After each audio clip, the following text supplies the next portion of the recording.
Shalom Braja.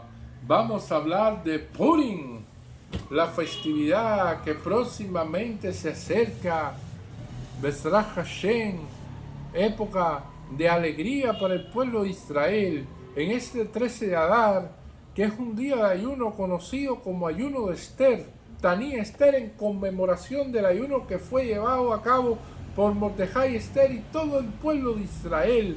Los enemigos de Israel habían planeado subyugarlos y destruirlos un 13 de Adar, pero sucedió a la inversa. Los judíos se impusieron sobre sus enemigos, los judíos se congregaron en sus ciudades. Siempre que los judíos se reunían para librar batalla en contra de sus enemigos, realizaban ayunos pidiendo y suplicando a Hashem que le otorgara la victoria. También Moshe Rabbeinu ayunó antes de entrar en guerra contra Amalek. La razón de tales ayunos es mostrar que el hombre no prevalece debido a la gran fortaleza física o habilidad, sino solo gracias a que eleva sus ojos en súplica al cielo y Dios le concede en su misericordia para triunfar en la batalla. Este fue el propósito del ayuno observado por Israel en la época de Amán al congregarse para defenderse de quienes procuraban la destrucción del pueblo de Israel, y en su memoria se estableció un ayuno en este mismo día para todas las generaciones venideras, para recordar siempre que Hashem acepta la plegaria y penitencia del hombre en sus momentos de tribulación, cuando se aflige y retorna a él de todo corazón, tal como sucedió en la época de Mordejai y Esther. En la Megilá de Esther se elude la aceptación de este ayuno 13 de Adar, ya que el versículo expresa: y como aceptaron sobre sí y su descendencia sus ayunos y súplicas. El ayuno se llama ayuno de Esther, pues ella, la primera en requerir que el pueblo ayunara, al decirle a Mordejai: ve y reúne a todos los judíos de Shushan, ayunad por mí, no comáis ni bebáis durante 3 días, noche y día. También mis doncellas y yo ayunaremos del mismo modo. Aunque el ayuno de Esther que observamos actualmente es en conmemoración a lo que hicieron los Yehudí cuando se reunieron para defenderse de sus enemigos el 13 de Adar, y no es realizado por Esther en ese entonces los días 13, 14 y 15 de Nisan, cuando Mordejai se enteró de las intenciones de Amán y de la carta real escrita el 13 de Nisan ordenando la aniquilación de los Yehudí, en vista de que fue Esther quien propuso el primer ayuno para encarar esta calamidad inminente. Todos los ayunos posteriores decretados durante este periodo reciben su nombre. Algunos sabios sostienen que el ayuno del 13 de Adar sí conmemora el ayuno de 3 días de Esther. Sin embargo, debido a que no puede ser realizado en Nisan, ahí en Pesaj, pues está prohibido ayunar en ese mes, se fijó para el día 13 de Adar, que también había sido decretado como ayuno cuando los judíos se congregaron para defenderse.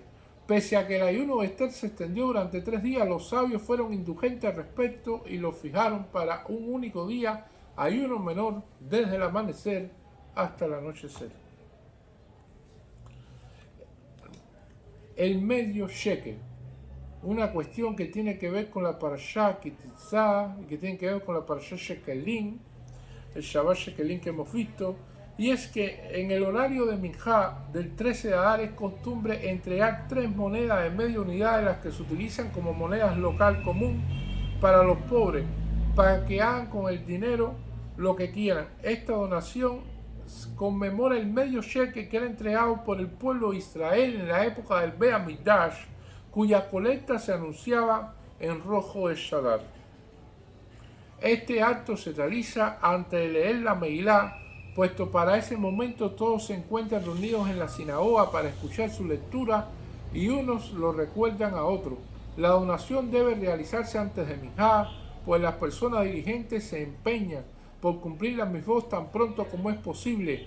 Quienes residen en ciudades que no estaban amuralladas en la época de la conquista de la tierra prometida por parte de Yoshua entregan su medio shekel ante la lectura de la Megilá en la tarde que antecede al 14 de Adar. Quienes residen en ciudades que están amuralladas durante la época de la conquista de la tierra de Israel por parte de Yoshua, por ejemplo en Jerusalén, entregan su medio shekel ante la lectura de la Megilá en la tarde que antecede al 15 de Adar. Los días 14 y 15 de Adar son celebrados como Purim a todos los efectos, solo que el día específico en que se celebra dependerá del lugar. Donde se lo celebrará el 14 no se celebrará el 15 y viceversa. Las observancias de Purim fueron instituidas de esta manera por los sabios y profetas que instauraron que cada generación, como leemos en la Megilá, para establecer estos días de Purim en sus fechas apropiadas, ellos explicaron estos días en sus fechas apropiadas, es decir, la fecha apropiada para una ciudad no lo es para la otra ciudad. ¿Por qué establecieron días distintos en Purim de ciudades diferentes? ¿Por qué no se eligió un mismo día de celebración para todo como ocurre en las demás festividades? Y es que ya en la época de Mordejai y Esther, Purim se celebró en Shushan en un día distinto de como fue en las otras ciudades. En todas las batallas que los judíos libraron para defenderse de sus enemigos, tuvo lugar el día 13 de Adar, por lo que descansaron y celebraron el día 14. En Shushan, sin embargo, la batalla comprendió los días 13 y 14 de Adar, de modo que sus habitantes Yehudí pudieron descansar y celebrar recién el día 15 de Adar. Así hubiera sido apropiado que solo los judíos de Shushan celebraran Purim el 15 de Adar, pues solamente allí se celebró Purim en ese día. No obstante, los sabios de aquella época desearon honrar a Jerusalén y a la tierra de Israel, desolada en ese entonces. Por lo tanto, promulgaron la siguiente resolución: Shushan, donde aconteció el milagro, ocupa un lugar de especial importancia y celebra Purim el día 15, aunque su urbanización es reciente y por lo tanto no estaba amurallada en la época de Yoshua ben Nun. Las demás ciudades que existían y poseían murallas en la época de Yoshua ben Nun, aunque actualmente estas se encuentran en ruinas, se consideran importantes y por lo tanto se suman a Shushan celebrando Purim el día 15. Y es uno de los elementos a tener en cuenta sobre qué día se celebra Purim en cada región de nuestro planeta. Preceptos que tiene la festividad de Purim fundamentales. Hay 4 mitzvot prescritas en Purim, establecidas por el Sanedrín y los profetas. Y estas son: la primera mitzvah es leer la Megilá, el rollo de Esther. Segunda mitzvah, celebrar un banquete festivo y regocijarse.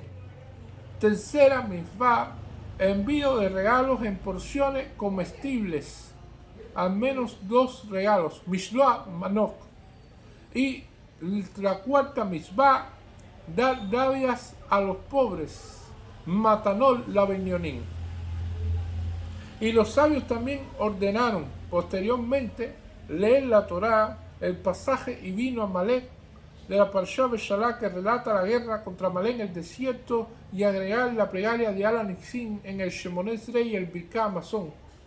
Sin embargo, en Purim no se recita el Hallel, pues la lectura de la Megilá constituye por sí misma una forma de Hallel, alabanza a Hashem.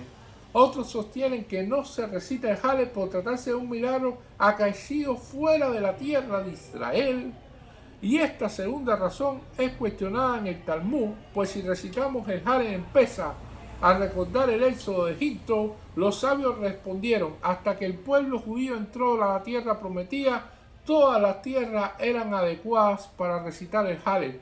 Si ocurrió algún milagro en esta, una vez que ingresaron a la tierra de Israel, solo esta es apropiada para recitar esta canción de alabanza. El Talmud ofrece una tercera razón. Dentro de Hallel recitamos el versículo: ofreced alabanza, servidores de Hashem, es decir, vosotros que ahora servís a Hashem en lugar de servir al faraón podéis alabar a Hashem. Sin embargo, este versículo no es aplicable a los judíos luego del milagro de Purim, ya que ellos siguieron siendo súbditos, esencialmente servidores de Ahasverosh, y su exilio no concluyó. Todas las mitzvot de Purim rigen tanto para las ciudades abiertas como para las ciudades amuralladas, cada una en sus días de respectivo de celebración. Por lo tanto, Aunque no se prohíbe trabajar en Purim, hacerlo es considerado inadecuado. Los sabios dijeron: quien trabaja en Purim nunca verá señal de bendición de ese trabajo. En las comunidades donde debe abstenerse de trabajar en Purim constituye una costumbre establecida de las cortes religiosas. Bedín penalizan a quienes no lo hacen. El tipo de trabajo al que nos referimos es el caso de aquel que realiza para obtener una ganancia. Sin embargo, si el trabajo implica el cumplimiento de una misvá o es necesario para Purim mismo, está permitido. Además, quienes celebran el día 14 tienen permitido trabajar el 15 y viceversa. Y estos son algunos de los elementos fundamentales de la festividad de Purim. Muchas gracias.